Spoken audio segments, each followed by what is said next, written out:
नमस्कार, खेल जगत में आपका स्वागत है। राष्ट्रीय रैपिड और ब्लिट्स शतरंज प्रतियोगिता इन दिनों रांची में चल रही है। सरला बिरला विश्वविद्यालय के परिसर में इस प्रतियोगिता का आयोजन हो रहा है। देश भर से 608 खिलाड़ी इस प्रतियोगिता में हिस्सा ले रहे हैं। किस तरह की प्रतियोगिता रांची में चल रही है, शतरंज जैसे खेल की स्थिति झारखंड में क्या है, देश में क्या है, क्या यह खेल है, इन सब बातों पर चर्चा करने के लिए दूरदर्शन के स्टूडियो में आज हमने आमंत्रित किया है शतरंज खेल से जुड़े दो पदाधिकारियों को। हमारे साथ हैं श्री मनीष कुमार जी, जो कि झारखंड शतरंज एसोसिएशन के सचिव हैं। हमारे साथ हैं श्री नवजोत अलंग जी, जो कि रांची जिला शतरंज एसोसिएशन के सचिव हैं। नवजोत जी आपका, मनीष जी आपका दूरदर्शन के स्टूडियो में स्वागत है, आभार। नवरोज जी, शुरुआत आपसे करना चाहूँगा। शतरंज खेल जैसा है, बहुत पुराना खेल है तो हम सभी जानते हैं, लेकिन इस खेल के बारे में थोड़ा सा हम दर्शकों को जानकारी दीजिए। और सबसे पहले मैं धन्यवाद देना चाहूँगा कुकृति जी आपने कि आप हमें चेस के ऑफिशियल्स को भी आपने यहाँ बुलाया, उसके लिए बहुत बहुत साधुवाद आपका। देखिए, जैसा कि हम जानते हैं कि चेस काफ़ी पुराना खेल है और ये इसकी शुरुआत भी इंडिया से ही हुई थी, और इंडिया से शुरुआत होने के बाद ये पर्शिया के थ्रू अंग्रेज़ों तक पहुंचा, और 1840 के आसपास इसका लंदन में पहला ऑफिशियल टूर्नामेंट हुआ था। तो इसकी स्टार्टिंग हमारे भारतवर्ष से ही हुई है और चतुरंगी के नाम से ये जाना जाता था। जी जी। मनीष जी, जैसे आप कह रहे हैं, जिस इस खेल का पुराना नाम आपने बताया, जैसे खेल की अगर हम बात करें तो मूवमेंट से रिलेटेड है, दौड़ भाग हो रही है, उसमें सब कुछ हो रहा है। शतरंज जैसा एक खेल है, शांत स्वरूप का खेल, जैसा कि हम लोग देखते हैं। इस दृष्टि से आप थोड़ा सा बताइए कि खेल के रूप में शतरंज। देखिए, खेल की जो कैटेगरी होती है, जो मन में हमारे अभिप्राय आता है खेल से, तो वो आपने सही कहा कि वो दौड़ भाग का आता है, चाहे वो ओलंपिक्स का कोई भी गेम हो, क्रिकेट हो। भारत में तो क्रिकेट भगवान की तरह, लोग रिलीजन की तरह मानते हैं। लेकिन आपको मैं ये बताना चाहूँगा कि शतरंज जो हमारा खेल है, तो भारत में जितने क्रिकेट के खिलाड़ी हैं, ठीक है, उससे कई गुना ज़्यादा शतरंज के खिलाड़ी हैं। वो हर घर में, हर एज कैटेगरी में खेला जाने वाला यह खेल है, और ये खेल कहीं भी बैठ के खेल सकते हैं। इसके लिए कोई एक पर्टिकुलर फील्ड की ज़रूरत नहीं होती है। आपको एक चेस बोर्ड चाहिए, गोटी चाहिए, टेबल चाहिए, 2 चेयर चाहिए, और बैठ के 2 लोग ये खेल को खेल सकते हैं। और यह एक मानसिक गेम है जिसमें आपकी लॉजिकल थिंकिंग, आपकी मानसिक क्षमता, आपकी स्ट्रेस बियरिंग कैपेसिटी, इन सब का टेस्ट होता है, आपकी इंड्योरेंस का टेस्ट होता है। तो काफ़ी ये मज़ेदार गेम है, सभी को खेलना चाहिए। एक रोचक बात आपने बताई कि शतरंज खेलने वाले, क्रिकेट खेलने वालों से भी ज़्यादा देश में है, निश्चित रूप से। नवरोज जी, अभी जो प्रतियोगिता रांची में चल रही है, उसमें 2 शब्द हम देख रहे हैं, एक रैपिड और एक ब्लिट्स। तो इसके बारे में आप क्या कहेंगे? रैपिड क्या हुआ, ब्लिट्स क्या हुआ? इसमें मैं बताना चाहूँगा, देखिए, ये बहुत बढ़िया क्वेश्चन आपने पूछा है। बहुत सारे जो लोग वहाँ कवर करने भी आ रहे हैं, ये पूछ रहे हैं ये रैपिड और ब्लिट्स क्या है। रैपिड हो गया और ब्लिट्स है, उसका टाइम लिमिट है मैक्सिमम 10 मिनट, और रैपिड का टाइम लिमिट है 60 मिनट। 3 मिनट का समय होता है ब्लिच का। ये शतरंज गेम 3 फॉर्मेट में होता है, ठीक है। एक क्लासिकल फॉर्मेट हम कहते हैं, जो 90 मिनट का होता है। उसके बाद रैपिड आती है, रैपिड 10 मिनट का होता है, और आपको हर मूव के साथ आपको इंक्रीमेंट मिलता है 10 सेकेंड का। और जो ब्लिच होता है वो 3 मिनट से लेके 5 मिनट तक का गेम होता है, और उसमें 3 सेकेंड की इंक्रीमेंट मिलती है। तो ये जो गेम है, ये 3 प्रारूप इसके होते हैं। क्लासिकल हो गया 90 मिनट का, फिर रैपिड हो गया 10 से 15 मिनट का, और उसके बाद फिर ब्लिच हो गया 3 से 5 मिनट का। तो नवरोज जी, मतलब उस 10 मिनट या 3 मिनट जो समय आप बता रहे हैं, क्या वो उसमें पूरा गेम खत्म हो जाने, नतीजा आने के लिए होता है? जी, उसमें अगर आप वो नहीं होगा तो वो टाइम बाउंड में फिर वो हार जाएगा। जैसे कि हर खिलाड़ी को 3-3 मिनट दिए रहते हैं, और ये घड़ी पे, चेस की अपनी घड़ी होती है, डिजिटल क्लॉक होता है, उस पे दोनों खिलाड़ियों को 3-3 मिनट का समय दिया रहता है। लोगों को अपनी चाल चल के घड़ी दबानी होती है ताकि उनका समय रुक जाए। और जैसे वो स्टॉप वॉच को एक दबाएंगे तो उसका दूसरे का वो वहाँ पे वो क्लॉक टाइमिंग होता है चालू दोनों हो का। जाएगा, हाँ, दूसरे दोनों का वो क्लॉक चालू हो जाएगा। और फिर क्या है कि जिसका गेम का नतीजा दो हो सकता है, या तो एक दूसरे को हरा दे, चेकमेट कर दे, जो शतरंज में हम कहते हैं किस्सा और मात, ठीक है, और या फिर वो उसकी समय ख़त्म हो जाए। तो ये दो तरीके से ओपोनेंट हार सकते हैं। समय खत्म हो जाए तो नतीजा उसका नहीं निकलेगा, या फिर नहीं, समय खत्म हो गया तो ओपोनेंट हार गया, जिसका भी समय खत्म हो गया, ठीक है, वो हारा हुआ माना जाएगा। जैसे रैपिड और ब्लिट्ज की बात हम कर रहे हैं, इसके अलावा भी और कोई दूसरा फॉर्मेट होगा? इसके 3 ही फॉर्मेट हैं, और ये 3 टाइम कंट्रोल फॉर्मेट हैं, ठीक है। जो क्लासिकल हो गया, मैंने पहले बताया कि वो 90 मिनट का होता है। नतीजे 90 मिनट में नहीं आते हैं तो जिसका समय सबसे पहले खत्म हो जाएगा वो हारा हुआ खिलाड़ी माना जाएगा। वैसे ही रैपिड है और ब्लिच है। ब्लिट्ज इसी तरह से। तो अभी रैपिड का इवेंट अभी हमारा रैपिड का इवेंट चल रहा है, और रैपिड खत्म होने के बाद हमारा ब्लिच का इवेंट चालू होगा। तो क्या खिलाड़ी उसमें वही होते हैं जैसे कि आपने 3 फॉर्मेट बताए, तो जैसे जो रैपिड खेलने आए वही ब्लिट्ज में, या अलग खिलाड़ी इसके अलग अलग? 80% सेम है और 20% अलग है। नवरोज जी, हम इसमें सुन रहे हैं कि IM है, GM है, जो खिलाड़ी का जो एक कैटेगरी बना होता है, ये IM क्या होता है, GM क्या होता है? आप दोनों से मैं पूछना चाहूँगा। IM हो गए इंटरनेशनल मास्टर और GM हो गए ग्रैंड मास्टर। और ये ग्रैंड मास्टर मतलब ये सबसे ऊंचे लेवल के हो गए चेस में, इनका दर्जा सबसे ऊपर का है। जो आप जैसे हम लोगों ने चेस में विश्वनाथन आनंद जी का नाम सुना है, अभी गुकेश जी हैं, ये सब ग्रैंड मास्टर्स हैं। चेस में एक लेवल होता है, ठीक है, लोगों की कॉम्पिटेंसी होती है। जैसे जैसे आप आगे बढ़ते जाते हैं, ठीक है, तो 2400 रेटिंग होती है चेस में। आप जितना अच्छा परफॉर्म करते हैं, जितना जीतते हैं, तो आपको जो इसकी वर्ल्ड फेडरेशन है वो आपकी रेटिंग डिसाइड करती है। हर मैच में हार जीत के साथ आपको रेटिंग मिलता है। तो आप एक बार 2400 की रेटिंग पे पहुंच जाते हैं तो फिर कुछ और कंडीशंस होते हैं, ठीक है, वो आप पूरा करने के बाद आपको एक इंटरनेशनल मास्टर की उपाधि दी जाती है कि आप अब इस लेवल के खिलाड़ी हो गए। एक वरीयता उनकी तय की जाती है। और जब 2600 आप रेटिंग पहुंच जाते हैं तो फिर वो ग्रैंड मास्टर में तब्दील हो जाता है। इंटरनेशनल मास्टर वाली उपाधि ग्रैंड मास्टर में तब्दील हो जाती है। भारत में अभी करीब 90 ग्रैंड मास्टर्स हैं। तो जब ये ग्रैंड मास्टर या इंटरनेशनल मास्टर्स बन जाते हैं, तो ये जो आप रेटिंग की बात कर रहे हैं, क्या वो पहले के मैचों में जो खेलते हैं उससे तय होता है? ये रेटिंग तय करने का क्या प्रक्रिया क्या है उसकी? जो भी वो मैच खेलते हैं वो सारे मैचेस रिकॉर्डेड होते हैं। फीडे के पास उनकी सारी रिकॉर्डिंग होती है, कौन हारा कौन जीता, और हर हार जीत पे उनके पॉइंट्स बनते हैं।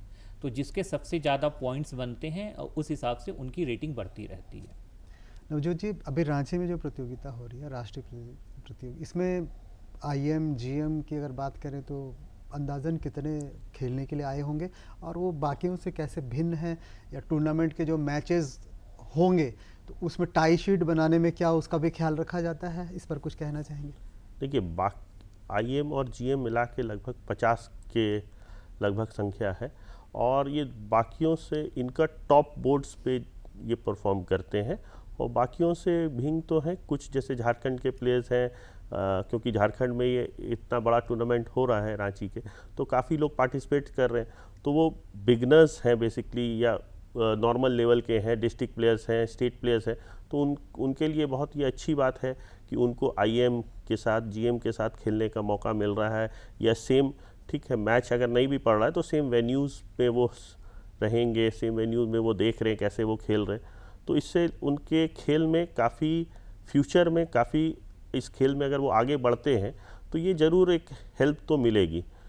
इसको मैं क्रिकेट की भाषा में बोलता हूँ, अगर कोई मान एक नॉर्मल बॉलर है और वो डिस्ट्रिक्ट खेल रहा है और उसको सचिन तेंदुलकर के साथ या धोनी के साथ बॉलिंग करने का मौका मिलता है, तो उसको काफ़ी लर्निंग और हेल्प तो मिलता ही है, और उसको आके जाके वो काफ़ी हेल्प भी करता है। अगर वो इसी चीज़ में फ्यूचर बनाना चाहता है तो काफ़ी हेल्प मिलता है। मनीष जी, अभी आपने कहा कि आपके अनुसार देश में जितने लोग क्रिकेट खेलते होंगे संभवतः उससे ज़्यादा शतरंज खेलते होंगे। पेशेवर दृष्टि से अगर मैं बात करूं, आज कोई खिलाड़ी अगर खेलता है तो उसके मन में होता है कि आगे चल के हमको रोज़गार मिले या इससे पैसा आए। तो अगर पेशेवर दृष्टि से देखें तो आप शतरंज को किस तरह से आंकते हैं? कि पेशेवर दृष्टि से भी देखें तो क्रिकेट के इतना पैसा तो शतरंज में नहीं है, लेकिन क्रिकेट में कितने लोगों को टॉप जो 15-20 लोग होते हैं, 25 लोग होते हैं, अभी आईपीएल आने के कारण कुछ वैसे लोगों की नंबर्स बढ़ गए हैं जिनको पैसा मिलता है, लेकिन उसके बाद के नीचे के स्तर के प्लेयर्स को देखें तो उनको उतना पैसा नहीं मिल पाता है। लेकिन शतरंज में क्या है कि एक तो सालों भर इवेंट्स होते रहते हैं, चाहे वो भारत में है, भारत में 3000 से ज़्यादा इवेंट्स एक साल में ऑर्गेनाइज किए जाते हैं जिसमें अच्छी खासी प्राइज मनी रहती है। इसके अलावा विदेशों में भी इवेंट्स होते हैं। अगर हम सिर्फ ये इवेंट्स छोड़ दें तो चेस में कोचिंग का एक बहुत बड़ा क्षेत्र है, फील्ड है, काफ़ी बड़ा है, जिसमें अच्छे खासे प्लेयर्स 1 लाख रुपए, 1.5 लाख रुपए एक अच्छे कोच आराम से वो महीने का अर्निंग कर लेते हैं। काफ़ी सारी सरकारी नौकरियां भी हैं, रेलवे हैं, एलआईसी हैं, पोस्टल है सर्विसेज हैं, जो कि चेस प्लेयर्स को प्रीफर करती हैं, अपने यहाँ नौकरियां देती हैं, टाटा स्टील में प्राथमिकता मिलती है। तो कोई एज अ चेस को अपना कैरियर बनाना चाहे तो वो काफ़ी ऊपर जा सकता है। अगर वो टॉप लेवल में पहुंच गया, अगर वो टॉप 100 प्लेयर्स भी पहुंच गया इंडिया में, तो आप मान के चलिए कि वो आराम से 20 लाख रुपए साल का ऊपर उसको उसकी मंथली इनकम होगी।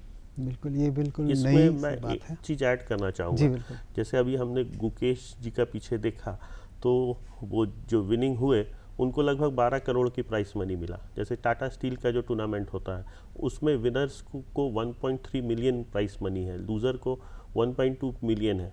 हाँ, ये ज़रूर है कि जैसे मतलब इतने बड़े कैश मनी के बहुत सारे टूर्नामेंट नहीं है, ये फैक्ट है। ये बात बहुतों को पता नहीं होगी कि इसमें इतना पैसा जो है, जैसे भले ही वो बल्क में नहीं हो, लेकिन कोचिंग के क्षेत्र में से बहुत पैसा है। जैसे आपने बताया कि 30,000 की संख्या आपने बताई, तो निश्चित रूप से अच्छा है। नवजोत जी, हम अभी जब भी चेस का जो टूर्नामेंट हम लोग देखते हैं, तो वहाँ हम लोग देखते हैं कि वहाँ पर 50 साल का व्यक्ति भी, 60 साल का व्यक्ति, 70 साल का व्यक्ति भी खेल रहा होता है, और 7-8 साल का बच्चा भी वहाँ खेल रहा होता है और उनके खिलाफ खेल रहा होता है। तो इस पर आप कुछ कहना चाहेंगे कि क्या ये ओपन जैसा प्रतियोगिता क्या होता है इसमें? जी, किसी जी। तरह का जैसे अन्य खेलों में अंडर दिस अंडर दैट होता है, ऐसा कुछ इसमें है? क्या अंतर है इसमें? जी, देखिए ये आपने एकदम ठीक कहा कि छोटा बच्चा भी 5-7 साल, 10 साल का भी 50 साल, 70 साल के साथ खेलता है। ये इस कैटेगरी को ओपन कैटेगरी होती है, इसमें कोई भी एज लिमिट नहीं है, कोई भी किसी के साथ खेल सकता है। इसके बाद मगर यहाँ भी एज कैटेगरीज भी हैं, जैसे अंडर 7 है, अंडर 9 है, 11 है, 13 है, 15 है, 17 है। तो इस तरह के उस पर क्या होता है कि वो पर्टिकुलर एज लिमिट वाले ही एक दूसरे से खेलेंगे। जैसे जो 7 साल का है, 7 से 9 है, तो उसी एज लिमिट वाले ही का मैच एक दूसरे से पड़ेगा। जैसे ही वो 9 साल से ऊपर हुआ तो 9 से 11 के स्लैब में आ जाएगा, 11 से 13 है तो वो भी होता है। उसके बाद वुमेंस भी होता है, जिसमें से वुमेंस का वुमेंस से होगा। मगर ये जो कैटेगरी जैसे रैपिड और ब्लिट्स है, ये ओपन है, इसमें कोई भी किसी से खेल सकता है और यही इसकी खासियत है। और अजय जी, मैं आपको इसमें एक बहुत इंटरेस्टिंग बात बताना चाहूँगा। आप जी। कोई भी खेल पकड़ें, ठीक है, क्या 8 साल का बच्चा वर्ल्ड चैंपियन बन सकता है? लेकिन हमारे यहाँ अंडर 8 वर्ल्ड चैंपियनशिप मैच होती है, जिसमें एक 8 साल का बच्चा भी अपने एज कैटेगरी में वर्ल्ड चैंपियनशिप बन सकता है। वैसे ही फिर अंडर 10, ये वर्ल्ड चैंपियनशिप की बात कर रहा हूँ, वर्ल्ड चैंपियनशिप नेशनल चैंपियन से 1 साल ऊपर के होते हैं। तो वैसे ही नेशनल चैंपियनशिप जो अंडर 7 का होता है, नेशनल चैंपियनशिप अंडर 11 का होता है, 13 का होता है, अंडर 15 होता है। वैसे ही world championship under 8, under 10, under 12, under 14, ऐसे फिर सब जूनियर होता है। तो यहाँ पर बच्चों के ग्रोथ की काफ़ी संभावना है। ये ना हुआ कि एक 7 साल का बच्चा है तो उसे 20 साल इंतज़ार करना पड़ेगा, तब जाके वो अपने कैरियर के टॉप पे पहुंचेगा। एक 8 साल का बच्चा 8 साल की कैटेगरी में खेल के अपने कैरियर के टॉप में पहुंच सकता है। जैसे नवजोत ने अभी बताया, ओपन शब्द का जिक्र किया, जैसा आप कह रहे हैं कि एज कैटेगरी के हिसाब से वर्ल्ड चैंपियनशिप, तो इस तरह का क्या कोई वर्ल्ड चैंपियनशिप भी होती है जिसमें कि बच्चा अगर क्वालिफाई करता है तो वो भी उसमें खेले और बड़ों के साथ खेले? देखिए, इस तरीके की इवेंट्स हम डिस्ट्रिक्ट में भी ऑर्गेनाइज कराते हैं, डिस्ट्रिक्ट के बाद हम स्टेट में भी ऑर्गेनाइज कराते हैं। अभी स्टेट की जितनी भी एज कैटेगरी की चैंपियनशिप है हजारीबाग में 25 तारीख से हो रही है। फिर इस कैटेगरी में नेशनल चैंपियनशिप भी होता है, फिर एशियन होता है, कॉमनवेल्थ होता है, वर्ल्ड चैंपियनशिप होता है, सारे इवेंट्स होते हैं। नवजोत जी, अभी हमने अलग अलग उम्र की तो बात कर ली, आप लोग ओपन की भी बात की, तो हम ये भी तो देखते हैं कि पुरुष जैसे क्रिकेट होता है, फुटबॉल होता है, वो मिक्स नहीं होता है। जैसे अगर पुरुषों का है तो पुरुषों का होता है, महिला। लेकिन यहाँ हम देखते हैं, कई बार देखा भी है कि महिला एक पुरुष के खिलाफ खेल रही, तो ये क्या व्यवस्था है शतरंज? ओपन है, जैसे हम दूसरे खेल में भी देखते हैं, आप टेनिस में देखिए, लॉन टेनिस में देखिए, उसमें भी मिक्स शब्द यूज़ होता है। तो वैसे ही ओपन जब शब्द यूज़ हो रहा है तो उसमें कोई भी, मतलब कोई भी जेंडर का, कोई भी एज का वो खेल सकता है। और बाकी जो कैटेगरी वाली है, जैसे एक वुमेन्स होती है, तो उसमें से वुमेन का ही होगा। एज कैटेगरी की जो अभी हम लोगों ने बात की, वो एज कैटेगरी तो है ही है, मगर इस तरह के जो स्पेसिफिक है, इसमें ओपन है और सब के साथ खेल सकते हैं, कोई भी किसी के साथ खेल सकता है। यही इसकी खासियत है। एक तो उम्र के हिसाब से उसमें ओपन में कोई वो नहीं होता है, और दूसरा है कि लिंग के हिसाब, सेक्स के हिसाब से कोई ये नहीं होता है कि पुरुष और महिला। हाँ, दूसरे खेलों में तो ऐसा होता है कि मिक्स्ड इवेंट ही उसका नाम होता है, जैसे कि आपने बता दिया कि ओपन होता है, तो इसमें कोई भी किसी के खिलाफ खेल सकता है। मनीष जी, आपसे मैं जानना चाहूँगा, शतरंज, जैसा कि अभी नवजोत जी ने भी बताया कि भारत से शुरू हुआ था, प्राचीन खेल यहाँ का है। जो इस खेल का स्वरूप पहले का था और जो इस खेल का स्वरूप आज का है, पहले हमारे जहन में हम देखते थे दो व्यक्ति ऐसे करके बैठे हुए हैं और चाल चल रहे हैं और समय का कोई ऐसा कुछ नहीं है। तो बदलाव की दृष्टि से अगर बात करें तो आज शतरंज में क्या बदलाव आया है? शतरंज में अब, क्योंकि अब समय की सबके पास कमी होती है, आप देखेंगे बाकी खेलों में भी, तो क्रिकेट में पहले टेस्ट मैच होते थे, फिर वनडे इंट्रोड्यूस हुआ, फिर उसके बाद अब आजकल 2020 का ज़माना है, तो पहले भी शतरंज के मुकाबले होते थे, तो पता चला दो व्यक्ति एक महीने तक खेल रहा है और कोई नतीजा नहीं निकल रहा है। तो इन सब चीज़ों को ध्यान में रखते हुए शतरंज में टाइम लिमिट इंट्रोड्यूस किया गया, और इसमें क्लासिकल टाइम लिमिट में 90 मिनट का समय मिलता है हर एक प्रतिद्वंदी को, और फिर रैपिड होता है और ब्लिच होता है। तो एकमात्र यही चेंज है, बाकी जो 100 साल से चला आ रहा है उसके प्रारूप में बहुत ज़्यादा शतरंज में बदलाव नहीं हुए हैं। जब खेलने का तरीका वही है, सिर्फ समय वही है, समय एक टाइम लिमिट लगा दिया गया। इसमें एक चीज़ मैं ऐड करूंगा, एक पिक्चर बहुत पहले हम लोग देखते थे, शतरंज के खिलाड़ी। उसमें कई महीनों तक वो गेम ही ख़त्म, पूरी इस पिक्चर की स्टार्टिंग से एंड तक नहीं हुआ था। तो उसी को ध्यान रखते हुए एक बार एक मैच हुआ था लंदन में, मेरे को लगता है 1860 या 50 के आसपास। तो वो मैच 14 दिन और आधा घंटा चला था। तो फिर उसके बाद ये, मतलब ये समझ भी आया, और जैसे मनीष जी ने बताया कि अब ये फैक्ट भी है कि किसी के पास उतना टाइम नहीं है, तो ये टाइम लिमिट तो होना ही चाहिए। आज जैसे हम क्रिकेट में भी देखेंगे कि 2020 कहीं ना कहीं टेस्ट मैच के ऊपर हावी हो रहा, तो ये इसीलिए टाइम लिमिट रखा गया। मनीष, इस टाइम लिमिट पे जैसे आप कह रहे हैं, आप लोग 90 मिनट, 3 मिनट, तो ये 90 मिनट का मतलब क्या हुआ कि 90 मिनट जैसे फुटबॉल में होता है, अगर 90 मिनट में मैच खत्म हो जाता है, तो यहाँ ये 3 मिनट है, क्या एक खिलाड़ी को एक अलग से 3 मिनट है, अलग से 90 मिनट है, या दोनों को मिला करके 90 मिनट में एक जो है ख़त्म हो जाएगा? ये हर एक खिलाड़ी को अपना समय मिलता है 90 मिनट का, दोनों खिलाड़ियों के पास 90 मिनट का समय रहेगा, ठीक है, और वो अपना चाल चल के फिर वो अपनी घड़ी दबाएंगे तो उनका समय रुक जाएगा, उनके प्रतिद्वंदी का समय स्टार्ट हो जाएगा। अगर मैच का नतीजा टाइम लिमिट में नहीं निकला तो जिसका समय पहले समाप्त हो जाएगा वो हारा हुआ माना जाएगा। तो अगर ऐसा देखा जाए तो एक बोर्ड कितने समय में ख़त्म हो जाता होगा? एक बोर्ड अगर 90 मिनट रखें तो 1 घंटा 80 मिनट का ये चलेगा पूरा मैच। इसमें टाइम इंक्रीमेंट भी होता है 30 सेकेंड का, तो आप मान के चले 2.5 घंटे एक मैच लगभग चलते हैं, ख़त्म हो जाएगा। इसी में मनीष जी, आपसे मैं जानना चाहूँगा, इसके शतरंज की जो अंक प्रणाली है, जो पॉइंट सिस्टम है, उसके बारे में थोड़ी जानकारी दीजिए। शतरंज में जो भी मैच होते हैं तो ये क्या होता है कि कोई एक खिलाड़ी दूसरे खिलाड़ी से खेल के अगर हार जाता है तो वो टूर्नामेंट से बाहर नहीं हो जाता है। नॉकआउट सिस्टम शतरंज में बहुत कम है और ये लगभग नहीं के बराबर में। यहाँ पे जितने भी मैचेज होते हैं सारे प्लेयर से खेलते हैं, और जो जीतता है उसको 1 अंक मिलता है, जो हारता है उसको 0 अंक मिलता है। अगर ये मैच ड्रॉ हो गया तो ड्रॉ होने पे आधा अंक मिलता है। फिर जिसके जो सबसे ज़्यादा अंक होते हैं और जिसके सबसे कम अंक होते हैं उसका एक मीडियन निकाल के फिर उन दोनों के बीच में मैच कराया जाता है। और ये मैच 8 राउंड या 9 राउंड या 10 राउंड के होते हैं, वो नंबर ऑफ़ पार्टिसिपेंट्स पे डिपेंड करते हैं कितने राउंड्स के मैच होंगे। पूरे राउंड्स खत्म होने पे जिसके सर्वाधिक जीत या फिर ड्रॉ होते हैं, सबसे ज़्यादा अंक होता है, वो विजेता घोषित किया जाता है। नवजोत जी, तो ये जो राउंड की जो बात है, इसमें आप कुछ कहना चाहेंगे? जैसे अभी यहाँ पर कितने राउंड का हो रहा है, और या निर्धारण इसका कैसे होता है?